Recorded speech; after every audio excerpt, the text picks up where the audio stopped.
സാറേ, അഹമ്മദാബാദിലെ വിമാന ദുരന്തവുമായി ബന്ധപ്പെട്ട ദുരൂഹതകൾ, നിഗൂഢതകൾ ഒന്നും അവസാനിക്കുന്നില്ല. ഓരോരോ കഥകൾ അപ്പോൾ കേൾക്കുന്നത്.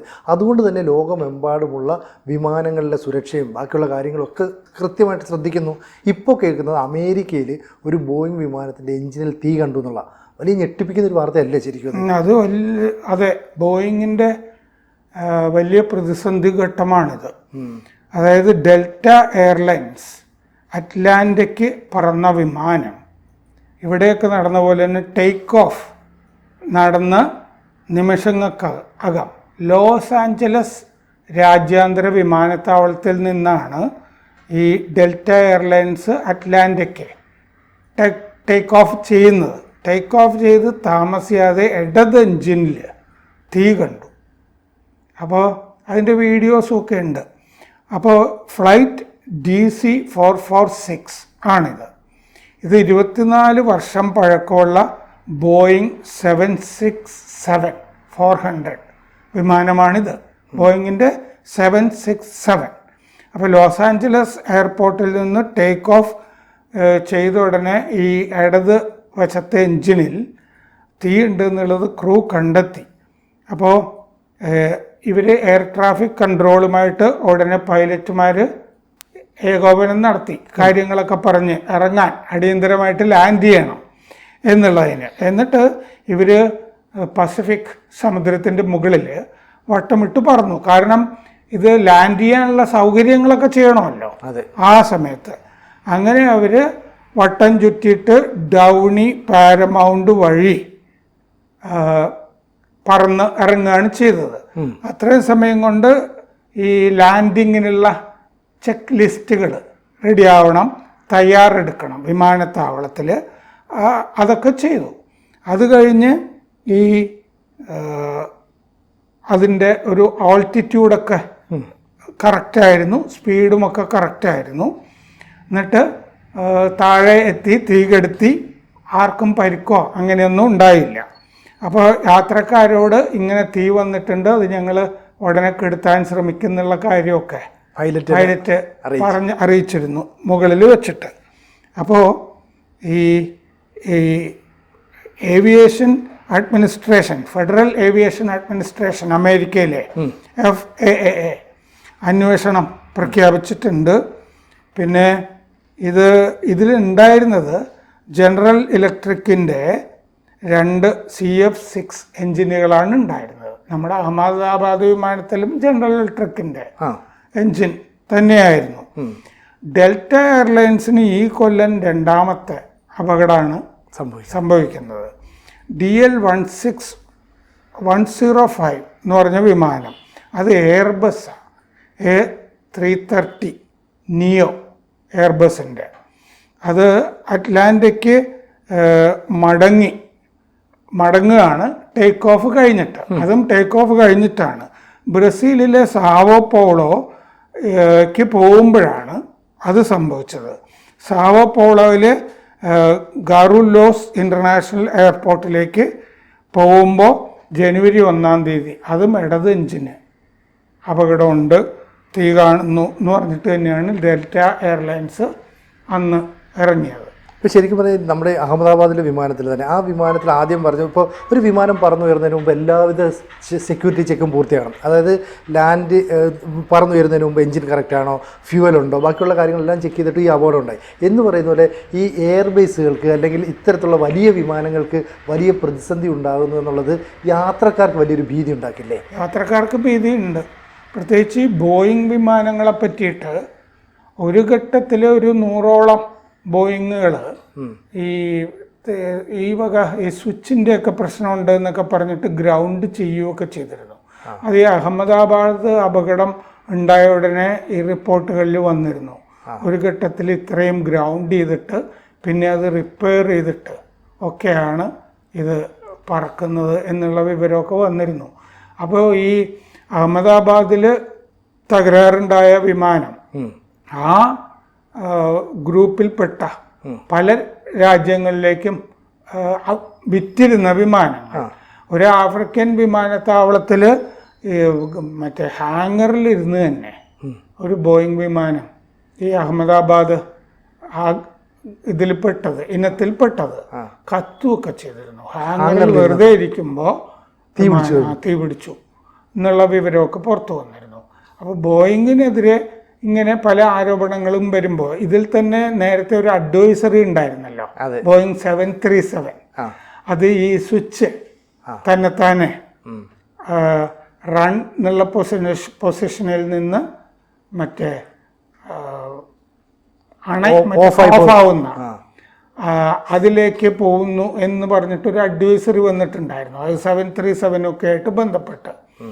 പക്ഷേ അഹമ്മദാബാദിൽ തകരാറുണ്ടായ വിമാനത്തിലും അതുപോലെ തന്നെ സ്വിച്ചുകളായിരുന്നു, സ്വിച്ച് ഓഫ് എന്ന് പറഞ്ഞാൽ കാണിക്കുകയൊക്കെ ചെയ്തിരുന്നു.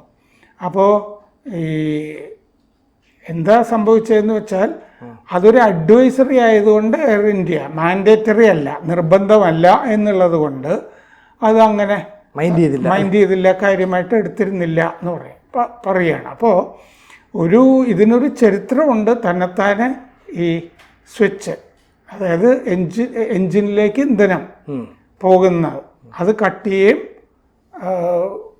പോവുകയും ചെയ്യുന്ന, അനുവദിക്കുകയും ചെയ്യുന്ന സ്വിച്ചിന് എന്തോ ഒരു പ്രശ്നം, തന്നെത്താനെ അത് ഓഫാകുന്നു എന്നുള്ളൊരു പ്രശ്നം നേരത്തെ കണ്ടതിൻ്റെ ഒരു അഡ്വൈസറി ബോയിങ്ങിൻ്റെ തന്നെ അവിടുത്തെ ഫെഡറൽ ഏജൻസിയുമൊക്കെ അയച്ചിരുന്നതാണ് എന്നുള്ളൊരു വസ്തുതയുണ്ട്.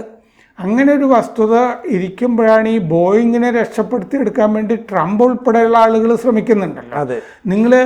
ഞങ്ങൾ മറ്റേ ഈ താരിഫ് നിങ്ങളുടെ മേൽ ചുമത്തുകയാണ്, നിങ്ങൾ ഇത്ര വിമാനം വാങ്ങണം എന്നൊക്കെയല്ലേ പറയുന്നത്. വിമാനം വാങ്ങണം, ആയുധം വാങ്ങണം, കാരണം അവിടെയും സാമ്പത്തിക പ്രതിസന്ധി ഉണ്ട് അമേരിക്കയിൽ. അതൊന്ന് ബോയിങ്ങിന് വലിയ പ്രതിസന്ധി ഉണ്ട് എന്ന് പറഞ്ഞിട്ട് റിപ്പോർട്ടുകളുണ്ട്. ഈ കാലം മാറുമ്പോഴേ പുതിയ കാലഘട്ടത്തിൽ ആളുകൾ കൂടുതലായിട്ട് യാത്ര ചെയ്യാൻ, കൂടുതൽ പണം സമ്പാദിക്കാനൊക്കെ കഴിയുന്നുണ്ട്. അപ്പോൾ ഈ ട്രെയിൻ മാർഗം അല്ലെങ്കിൽ സ്വന്തമായിട്ട് കാറ് ബസ്സൊക്കെ മാറ്റിയിട്ട് ഷോർട്ട് ഡിസ്റ്റൻസിൽ പോലും വിമാനങ്ങളെ ആശ്രയിക്കുന്നൊരു കാര്യം. അതുകൊണ്ടാണ് വിമാനയാത്രക്കാരുടെ എണ്ണം കൂടി വരുന്നത്. പക്ഷേ ഈ പറയുന്ന വിമാനയാത്രക്കാരുടെ എണ്ണം കൂടുന്നതിനനുസരിച്ച് കൂടുതൽ വിമാനങ്ങൾ നിർമ്മിക്കാൻ ഈ എയർലൈൻസ് കമ്പനികൾക്ക് സാധിക്കുന്നില്ല. ഇപ്പോൾ സാറ് പറഞ്ഞ അടിസ്ഥാനത്തിൽ ഈ ബോയിങ് വിമാനം 4 മുതൽ 7 വർഷം വരെയൊക്കെ പഴക്കമുണ്ട്. ഇപ്പോൾ ഇത് 24 കൊല്ലം പഴക്കമാണ്. അപ്പോൾ ഇപ്പോൾ ഡൊണാൾഡ് ട്രംപ് എന്ന് പറയുന്ന അമേരിക്കൻ പ്രസിഡന്റ് ഒരു വിമാനം നൽകുന്നത് ഖത്തറാണ്. കാരണം അവർക്ക് പോലും പറഞ്ഞാൽ ഒരു വിമാന സമയത്തിന് വരുന്നില്ല. അപ്പോൾ അങ്ങനെ ഒരു പ്രശ്നമുണ്ടോ? സാങ്കേതിക തകരാറൊക്കെ ഉണ്ടാകാനുള്ള കാരണം കാലപ്പഴക്കം?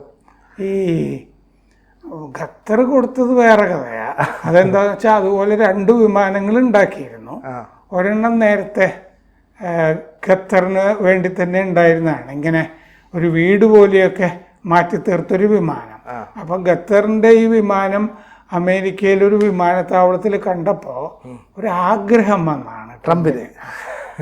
അപ്പോൾ ഒരാഗ്രഹം വന്ന് അറിയിച്ചു കഴിഞ്ഞപ്പോൾ ഞങ്ങൾ മേടിക്കാമെന്ന് പറയുമ്പോൾ എന്നാൽ പിന്നെ സൗജന്യമായിട്ട് കൊടുക്കാമെന്ന് ഖത്തർ വിചാരിച്ചതാണ്. പക്ഷെ ബോയിങ്ങിൻ്റെ ഇങ്ങനത്തെ വിമാനങ്ങളിൽ നമ്മൾ തന്നെ മുമ്പൊരു ചർച്ചയിൽ ഒരേ സ്ഥലത്ത് വെച്ചിട്ട് അടുത്തടുത്ത ദിവസങ്ങളിൽ 2 വിമാനങ്ങൾക്ക് ഒരേ തരം തകരാറ് സംഭവിച്ചതിനെ പറ്റി നമ്മൾ അത് 10-40 കൊല്ലം മുമ്പത്തെ സംഭവമാണ്, ചർച്ച ചെയ്തിരുന്നതാണ്. അപ്പോൾ വിമാനങ്ങൾക്ക് ഇത്തരം സ്നാഗുകൾ, സാങ്കേതിക തകരാറുകൾ പലപ്പോഴും കണ്ടിട്ട്, ഇത് ഈ ബോയിങ്ങിൻ്റെ തന്നെ ഈ 100 എണ്ണം ഗ്രൗണ്ട് ചെയ്തിരുന്നു എന്ന് പറഞ്ഞില്ലേ. കാരണം എന്താണെന്ന് വെച്ച് കഴിഞ്ഞാൽ ആ കാര്യത്തിലൊരു വിസിൽ ബ്ലോവർ ബോയിങ്ങിൽ ജോലി ചെയ്തിരുന്ന ഒരു മുൻ ജീവനക്കാരൻ ഈ ഫ്യൂസലേജ് എന്ന് പറയുന്നതാണ് അതിൻ്റെ പ്രധാനപ്പെട്ട ഭാഗം. നോസും ടെയിലും ഒഴിച്ചിട്ടുള്ള ഈ ആളുകൾ ഇരിക്കുന്ന ഭാഗമൊക്കെയാണ് ഈ ഫ്യൂസലേജ് എന്ന് പറയുന്നത്. ഈ ഫ്യൂസലേജും മറ്റേ ഭാഗവും തമ്മിൽ ഘടിപ്പിക്കുന്നതിൽ കുഴപ്പം വന്നിട്ടുണ്ട് എന്നുള്ളതാണ് അന്ന് വിസിൽ ബ്ലോവർ പറഞ്ഞത്. അങ്ങനെയാണ് പിന്നെ തകരാറുകൾ ഉണ്ടാവും എന്ന് കണ്ടതുകൊണ്ട് ഈ 100ഓളം വിമാനങ്ങൾ ഗ്രൗണ്ട് ചെയ്തത്. ഇപ്പോൾ സംഭവം എന്താണെന്ന് വെച്ച് കഴിഞ്ഞാൽ ബോയിങ്ങിനെ രക്ഷപ്പെടുത്താനാണെന്നാണ് പറയുന്നത്. കാരണം അവിടെ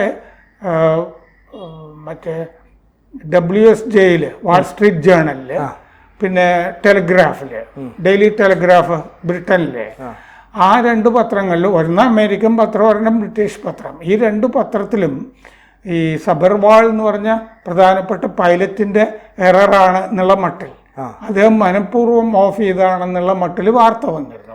അത് ബോയിങ് കമ്പനിക്ക് വേണ്ടി ചെയ്തതാണോ എന്നുള്ള കാര്യം ഉണ്ട്. അപ്പോൾ ഇപ്പോൾ വാൾ സ്ട്രീറ്റ് ജേർണലിനും ഡെയിലി ടെലിഗ്രാഫിനും വക്കീൽ നോട്ടീസ് അയച്ചിട്ടുണ്ട്, നമ്മുടെ പൈലറ്റുമാരെ അയച്ചിട്ടുണ്ട്. അത് ഇന്നലെ ഉണ്ടായ സംഭവവികാസമാണ്. കാരണം അത് നമ്മൾ അങ്ങനെ എഗ്രി ചെയ്യുന്നില്ല. നമ്മളുടെ ഏവിയേഷൻ ഇൻവെസ്റ്റിഗേഷൻ ഏജൻസി അന്വേഷിച്ച് ബ്യൂറോ കണ്ടുപിടിച്ചിരിക്കുന്നത് പറഞ്ഞല്ലോ. ഒരു പൈലറ്റ് എന്തിനിത് ഓഫ് ചെയ്തു എന്ന് ചോദിച്ചു. ഞാനല്ല എന്ന് പറഞ്ഞു. ഞാനല്ല എന്ന് പറയുമ്പോൾ മറ്റേ സംഭവം ഉണ്ടായി കാണാമല്ലോ. നേരത്തെ ഒരു അഡ്വൈസറി വന്നില്ലേ, ഇത് ഓട്ടോമാറ്റിക്കായിട്ട് ആ പൊസിഷനിലേക്ക് മാറുന്നു എന്നുള്ളത്, ഈ സ്വിച്ച്. അപ്പോൾ അങ്ങനെയും സംഭവിച്ചിരിക്കാമല്ലോ. രണ്ടുപേരും തമ്മിലുള്ള സംഭാഷണം അങ്ങനെ നടന്നിട്ടുണ്ടെങ്കിൽ ഇത് ഓട്ടോമാറ്റിക്കായിട്ട് ഉണ്ടായതായിരിക്കാം. കഴിഞ്ഞ ദിവസം ഡൽഹിയിൽ ഇന്ത്യൻ എക്സ്പ്രസ്സിലും ഇത് തന്നെത്താനെ മാറിയതായിരിക്കാം. കാരണം ഈ വിമാനത്തിൽ പല ടെക്നിക്കൽ പ്രശ്നങ്ങളും ഉണ്ടായിരുന്നു. പൈലറ്റ് സബർവാൾ ഇത് ലോഗ് ബുക്കിൽ എഴുതിയിരുന്നു. പിന്നെ വേറൊരു യാത്രക്കാരനും അഹമ്മദാബാദിലേക്ക് ഡൽഹിയിൽ നിന്ന് ഈ വിമാനം വരുന്നുണ്ടല്ലോ. അഹമ്മദാബാദിൽ നിന്ന് ലണ്ടനിലെ ഗാറ്റ്വിക്കിലേക്ക് പോകുമ്പോഴാണ് ഈ തകരാറുണ്ടാവുന്നത്. പക്ഷേ ഈ വിമാനം ഡൽഹിയിൽ നിന്ന് അഹമ്മദാബാദിൽ വന്നിട്ട് അഹമ്മദാബാദിൽ നിന്ന് ലണ്ടനിലേക്ക് പോവാണ്. ഇപ്പോൾ ഡൽഹി അഹമ്മദാബാദ് ഫ്ലൈറ്റിൽ തന്നെ ഇതിന് കുഴപ്പമുണ്ടായിരുന്നു എന്നൊരു യാത്രക്കാരൻ പറയുന്നുണ്ട്. ഒരു വീഡിയോ ഷെയർ ചെയ്തതും കിടപ്പുണ്ട് നമ്മുടെ മുമ്പിൽ. അപ്പോൾ ബോയിങ്ങിൻ്റെ ഭാഗത്താണോ കുഴപ്പം എന്നുള്ളത് വീണ്ടും ആലോചിക്കേണ്ട ഒരു തകരാറാണ്.